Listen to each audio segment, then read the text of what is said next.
മൗനരാഗം സീരിയലിലേക്ക് എല്ലാവർക്കും സ്വാഗതം. അപ്പോൾ കാർത്തികയുടെ വീട്ടിൽ കാർത്തികയും ലക്ഷ്മിയമ്മയും അതുപോലെ സരയും ശാരിയൊക്കെ കൂടി ഗോൾഡൊക്കെ കൊടുത്തിട്ട് ഇങ്ങനെ സംസാരിക്കുവാണ് കേട്ടോ. അപ്പോൾ സരയു പറയാണ് ഗംഗപ്രസാദ് പുറത്താ, ഇവിടെ കിരണ് ഉൾപ്പെടെ എല്ലാവരും ഉള്ളതുകൊണ്ട് ഭയപ്പെടേണ്ട കാര്യമൊന്നുമില്ല. പിന്നെ കാടിനകത്ത് നടന്നതൊക്കെ ഞങ്ങളെ ഭയപ്പെടുത്തുന്നുണ്ട്. അപ്പം ശാരി പറയാ, ശരിയാ മോളെ, അവൻ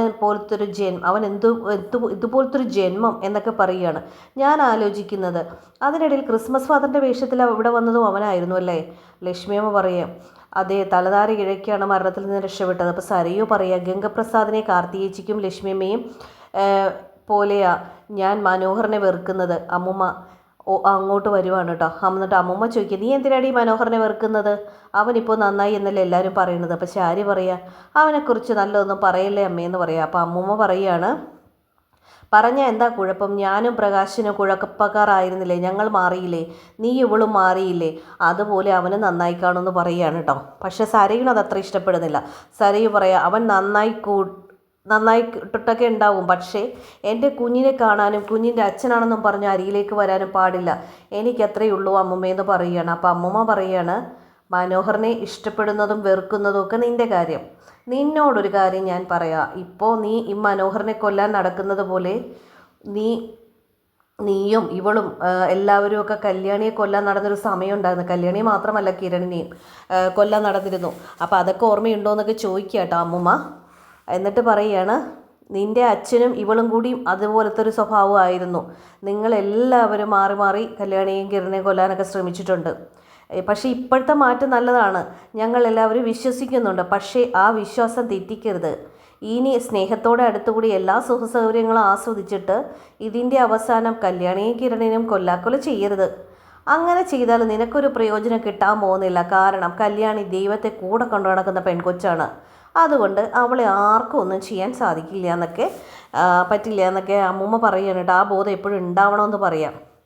അപ്പം സരയു പറയാം, അത് നന്നായി മനസ്സിലാക്കിയ കൂട്ടത്തിലാണ് ഞങ്ങളെല്ലാവരും. കല്യാണിനി കിരണിൻ്റെ മുന്നിൽ പരാജയം സമ്മതിച്ചവരാ. അതുകൊണ്ട് ഇനി പഴയ സ്വഭാവത്തിൽ പോവുകയില്ല മുത്തശ്ശി എന്ന് പറയുകയാണേ. അപ്പോൾ ശാരി പറയാണ്, എന്നാൽ പിന്നെ ഞങ്ങൾ ഇറങ്ങട്ടെ മോളെ. ലക്ഷ്മിയമ്മ പറയാം, അതെന്തൊരു പോക്കാ? ഇവിടെ വന്നിട്ട് സമ്മാനം തന്നിട്ട് ഒരു കാപ്പി പോലും കുടിക്കാതെ പോവുകയാണോ? അമ്മൂമ്മ പറയുക, അത് പറയാനാണ് ഞാൻ ഇങ്ങോട്ട് വന്നത്. രണ്ടാൾക്കും കാപ്പി എടുത്തു വെച്ചിട്ടുണ്ട്, വാ. അപ്പോൾ അമ്മൂമ്മയും ശാരയും കൂടി അങ്ങോട്ട് പോവാണ് കേട്ടോ. അപ്പോൾ കാർത്തിക പറയാ, അവർ സമ്മാനം കൊണ്ടുവന്നപ്പോൾ മുത്തശ്ശി അത്രയും സംസാരിക്കേണ്ടായിരുന്നു അല്ലേ എന്ന് പറയുവാണേ. ലക്ഷ്മിയമ്മ പറയുകയാണ്, സംസാരിക്കണം മോളെ, പറയാനുള്ളതൊക്കെ മുഖത്ത് നോക്കി പറയണം. അതിനെന്താണെന്ന് വെച്ചാൽ ഇപ്പോഴും സരയുവിനെ 100% വിശ്വസിക്കാനൊന്നും പറ്റില്ല. നമുക്കറിയില്ല, ഇവരുടെയൊക്കെ സ്വഭാവം മിനിറ്റുകൾ കൊണ്ട് മാറുന്നതാണ്. ആ സമയത്തേക്ക് കാട്ടിൽ നിന്ന വേലു, കല്യാണി, വള്ളി, അമലു ഒക്കെ കൂടി നമ്മുടെ വള്ളക്കാരൻ്റെ വള്ളം ഇട്ടേക്കുന്നിടത്തോട്ട് എത്തിയിരിക്കുകയാണ് കേട്ടോ. അപ്പോൾ അമലുവിൻ്റെ അമ്മ ഇവരുടെ കൂടെ പോകുന്നില്ല. അമലു, വേലു, കല്യാണി വള്ളക്കാരനുമായിട്ടാണ് കേട്ടോ പുറപ്പെടുന്നത്. അപ്പോൾ വള്ളക്കടലിൽ എത്തുമ്പോഴും നമ്മുടെ അമലു ഇടയ്ക്കിടയ്ക്ക് കരയുന്നുണ്ട്. അപ്പോൾ കല്യാണി പറയാ, അമലുവിൻ്റെ അമ്മ ഇവിടെ നിൽക്കേണ്ട കാര്യമില്ലല്ലോ, അത് ഞങ്ങൾക്കൊപ്പം പോരാമായിരുന്നു. വള്ളി പറയാം, വേണ്ട സാറമ്മേ, 31 വർഷത്തേക്ക് പുറത്തിറങ്ങാൻ പാടില്ല, അത് ഞങ്ങളുടെ ആചാരമാണ്. കല്യാണി പറയാ, കല്യാണം കഴിഞ്ഞാൽ ഉടനെ തന്നെ ഞങ്ങൾ അമലുവിനെ ഇവിടെ കൊണ്ടുവന്ന് വിടാട്ടോ എന്ന് പറയുമ്പോൾ വേലു പറയാം, അതൊന്നും വേണ്ട സാറമ്മേ, ഞങ്ങൾ ഒരുമിച്ചിങ്ങ് പോന്നോളാം എന്ന് പറയുകയാണ്. അപ്പോൾ കല്യാണി പറയാം, മൂപ്പൻ്റെ മരണശേഷം ഇവൾ നന്നായി ഭക്ഷണമൊന്നും കഴിച്ചിട്ടില്ല, അതിൻ്റെ ക്ഷീണവുമുണ്ട്, ഇവിടെ നിന്നാൽ അത് കൂടത്തല്ലേയുള്ളൂ. വള്ളി പറയുക, അതുകൊണ്ടാണ് മോളെ കൂടെ വരട്ടെ എന്ന് പറഞ്ഞത് എന്ന് പറയുകയാണ്. അപ്പം വേലു പറയും, വേറൊന്നും കൊണ്ടല്ല മാമി ഞാൻ പോകാമെന്ന് വെച്ചത്, സാറമ്മയുടെ ചേച്ചിയുടെ കല്യാണമാണ്. ആ സമയത്ത് എന്തായാലും അവൻ വരാതിരിക്കില്ല, അവൻ വരാൻ വളരെയധികം സാധ്യതയുണ്ട്. ഇനി മറ്റാർക്കും ഒരു ആപത്തുണ്ടാവാതെ ഇരിക്കാൻ അവനെ വെട്ടി നുറുക്കും ഞാനെന്ന് പറയാ. വള്ളി പറയാ, നടന്നതൊന്നും ആലോചിക്കാൻ കൂടി വയ്യ സാറമ്മേ, ഇവൻ ഒരുപാട് തവണ പറഞ്ഞതാ അവനെ വിശ്വസിക്കരുതെന്ന്. എനിക്കും ഇടയ്ക്ക് സംശയം തോന്നിയതാ, ഒട്ടും സംശയമില്ലാതിരുന്നത് മോളും മോളുടെ അച്ഛനുമായിരുന്നു എന്ന് പറയുവാണേ. അപ്പോൾ വള്ളിക്ക് അത് ഭയങ്കര സങ്കടത്തോടെ വള്ളി ഇങ്ങനെ കരയാണ്. അമലു പറയാ, പോയിട്ട് വരാമേ. കല്യാണി പറയാം, എന്താവശ്യം ഉണ്ടായാലും ഞങ്ങൾ കൂടെ ഉണ്ടാവും, വാ അമലു എന്നും പറഞ്ഞിട്ട് അമലുവിനെയും കൂട്ടി വള്ളത്തിലേക്ക് കയറി. അപ്പോൾ വള്ളക്കാരൻ കല്യാണിയെ അമലുവിനെയൊക്കെ കൈപിടിച്ച് വള്ളത്തിലേക്ക് കയറ്റുവാണ്. വേലും വള്ളത്തിൽ കയറി. അവർ വള്ളത്തിൽ കയറിയിട്ട് അങ്ങനെ വെള്ളം അങ്ങ് പോവാണ് കേട്ടോ. അപ്പോൾ വേലു പറയാം മാമ്പി പെട്ടെന്ന് പൊയ്ക്കോ എന്ന് പറയുകയാണ്. വള്ളക്കാരൻ പറയാം പാമ്പിന് പാല് കൊടുത്തതുപോലെ അവനെ തിരിച്ചറിഞ്ഞുവെങ്കിൽ നമുക്ക് എല്ലാവർക്കും കൂടി അവനെ ഈ വെള്ളത്തിൽ ചവിട്ടിത്താത്തായിരുന്നു അല്ലേ വേലു എന്ന് പറയുവാണേ. വേലു പറയാ ഒന്നും പറഞ്ഞിട്ട് കാര്യമില്ല ചേട്ടാ, അവൻ ആയുസ് കുറച്ച് കൂടുതലുള്ള ഇനമാണ്, മരണത്തിൽ നിന്ന് രക്ഷപ്പെട്ടു പോകുന്നത്.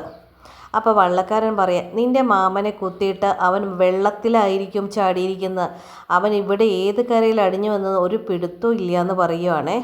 അപ്പോൾ നമ്മുടെ കല്യാണി പറയണേ അതെ ചേട്ടാ, വഴിയരിൽ നിന്ന് ഒരാളെ അവൻ ചവിട്ടി താഴെയിട്ട് അയാളുടെ മൊബൈലും കൊണ്ടാണ് അവൻ രക്ഷപ്പെട്ടത്. വള്ളക്കാരൻ പറയാം അവൻ ആ സമയത്ത് എൻ്റെ വള്ളത്തിലെങ്ങാനും വന്ന് കയറിയാൽ ഞാനും അവിശ്വസിക്കത്തില്ല, അവൻ എന്നെ വള്ളത്തിൽ നിന്ന് തള്ളിയിട്ടിട്ട് വള്ളവും കൊണ്ട് രക്ഷപ്പെട്ടേനായിരുന്നു. വെയിലോ പറയാം അന്നൊരിക്കൽ കരോൾ വേഷത്തിൽ വള്ളത്തിൽ അക്കരെ കടന്നതാ അത് ചേട്ടൻ്റെ വള്ളത്തിൽ തന്നെ, അത് ചിലപ്പോൾ ചേട്ടൻ്റെ വള്ളത്തിൽ തന്നെ ആയിരിക്കും എന്നൊക്കെ വേലു പറയാണ് കേട്ടോ. അപ്പോൾ വള്ളക്കാരൻ പറയാം അത് ശരിയാണ് വേലു, ഞാൻ കെട്ടിയിരുന്നത് പോലെയല്ല വള്ളം കിടന്നിരുന്നതെന്ന് പറയുകയാണ്. പക്ഷേ ആ സമയത്ത് പുള്ളിക്കും സംശയമില്ലാത്തത് കൊണ്ടാണ് ഇവരോടൊന്നും സംസാരിക്കാൻ നിൽക്കാതിരുന്നത്. ഈ സംഭവമൊക്കെ കഴിഞ്ഞതിന് ശേഷമാണ് ഞാൻ അതിനെപ്പറ്റി തന്നെ ഓർക്കുന്നതെന്നൊക്കെ വള്ളക്കാരൻ പറയുവാണ് കേട്ടോ. കല്യാണി പറയുക അവൻ്റെ മുന്നിൽ ഒരു ജീവിതവുമില്ല, അതിൻ്റെ കാരണം എന്താണെന്ന് വെച്ചാൽ അവൻ ഇനി ജീവിക്കാൻ യാതൊരു മാർഗ്ഗവുമില്ല. അതുകൊണ്ട് അവൻ്റെ മുന്നിൽ അവൻ വെറുക്കുന്ന അവൻ്റെ ശത്രുക്കളെന്ന് കരുതുന്നവരെയൊക്കെ അവനെല്ലാവരും കൊല്ലാനേ അവൻ ശ്രമിക്കുകയുള്ളൂ. അമലുവിന് നല്ല ക്ഷീണവും നല്ല തളർച്ചയുണ്ട്. അപ്പോൾ വള്ളക്കാരൻ പറയുവാണേ മൂപ്പൻ മരിച്ചതിൻ്റെ കൊണ്ടാണ്, കാരണം മൂപ്പൻ്റെ പ്രിയപ്പെട്ട മകളല്ലായിരുന്നോ അമലു, അതുകൊണ്ടാണെന്ന് പറയണേ. മൂപ്പന് ഏറ്റവും കൂടുതൽ ജീവനായിട്ടുള്ളത് അമലുവിനെ മാത്രമായിരുന്നു എന്നൊക്കെ നമ്മുടെ വള്ളക്കാരൻ പറയുകയാണ് കേട്ടോ. വേലു പറയും ഇനി ഒന്നും പറയണ്ട ചേട്ടാ, എന്തെങ്കിലും കേൾക്കാൻ നോക്കിയിരിക്കുകയാണ് ഇവൾ, അപ്പോൾ കരയും, അതാണ് ഇപ്പോഴത്തെ ഇവളുടെ അവസ്ഥയെന്നൊക്കെ പറയുവാണേ. പിന്നെ ഇവരെ കാണിക്കുന്നത് ഇവർ നേരെ വള്ളം അടുപ്പിച്ചതിന് ശേഷം കാറിൽ കയറി പോകുന്ന കേട്ടോ. അപ്പോൾ കാറിൽ ബാക്ക് സൈഡിൽ അമലുവും കല്യാണിയും കൂടി ഇരിക്കുന്നുണ്ട്, ഫ്രണ്ടിൽ ലെഫ്റ്റ് സൈഡിൽ വേലു ഇരിക്കുകയാണ്, ഒരു ഡ്രൈവറും ഉണ്ട് കേട്ടോ. അപ്പോൾ ഇവരിങ്ങനെ പോകുന്ന സമയത്തേക്ക് പെട്ടെന്ന് അമലുവിന് ഇങ്ങനെ എന്തോ വന്നു. അപ്പോൾ അമലു ഫ്രണ്ടിൽ ഇരുന്ന വേലുവിൻ്റെ ദേഹത്ത് ഇങ്ങനെ തട്ടുവാണ്. അപ്പോൾ ചേട്ടതേ വണ്ടി നിർത്തും. അപ്പോൾ കല്യാണി ചോദിക്കുന്നുണ്ട് എന്ത് പറ്റി അമലു, എന്ത് പറ്റി? അപ്പോൾ അങ്ങനെ വണ്ടി സൈഡ് ഒതുക്കിയിട്ട് വണ്ടിയിൽ നിന്നിറങ്ങി നമ്മുടെ അമലു ഛർദ്ദിക്കുവാണ് കേട്ടോ ചെയ്യുന്നത്. അപ്പം അങ്ങനെ ഛർദ്ദിച്ച് കഴിയുമ്പോൾ കുറേ പ്രാവശ്യം ഛർദ്ദിക്കുന്നുണ്ട്. അത് കഴിഞ്ഞപ്പോൾ നേരെ വന്ന് കല്യാണി ആശ്വസിപ്പിക്കുന്നുണ്ട്. അത് കഴിഞ്ഞപ്പോൾ വേലിനോട് പറയും വേലു വണ്ടിയിൽ നിന്ന് വെള്ളം എടുക്കുമെന്ന് പറയുമ്പോൾ വേലു വണ്ടിയിൽ നിന്ന് വെള്ളം എടുത്ത് കൊടുക്കുവാണ് കേട്ടോ. അപ്പം അമലിനോട് പറയുന്നത് നമുക്ക് ഹോസ്പിറ്റലിൽ പോയിട്ട് വീട്ടിലേക്ക് പോകാമെന്ന് പറയുമ്പോൾ അമലു പറയും വേണ്ട ചേച്ചി എനിക്ക് ഹോസ്പിറ്റലൊന്നും പോകണ്ട, എനിക്ക് പേടിയാണ്, പോകണ്ട എന്ന് പറയുന്നതോടെ ഈ പാർട്ട് അവസാനിക്കുകയാണ്. സെക്കൻഡ് പാർട്ട് തീരുകയാണ്. അപ്പോൾ ഈ എപ്പിസോഡ് അവസാനിക്കുകയാണ്. അപ്പോൾ വീഡിയോ ഇഷ്ടപ്പെട്ട എല്ലാ കൂട്ടുകാരും തീർച്ചയായിട്ടും വീഡിയോ ഒന്ന് ലൈക്ക് ചെയ്യുക, ഷെയർ ചെയ്യുക, സബ്സ്ക്രൈബ് ചെയ്യുക. അടുത്ത എപ്പിസോഡിൽ കാണാം. എല്ലാവർക്കും ബൈ ബൈ.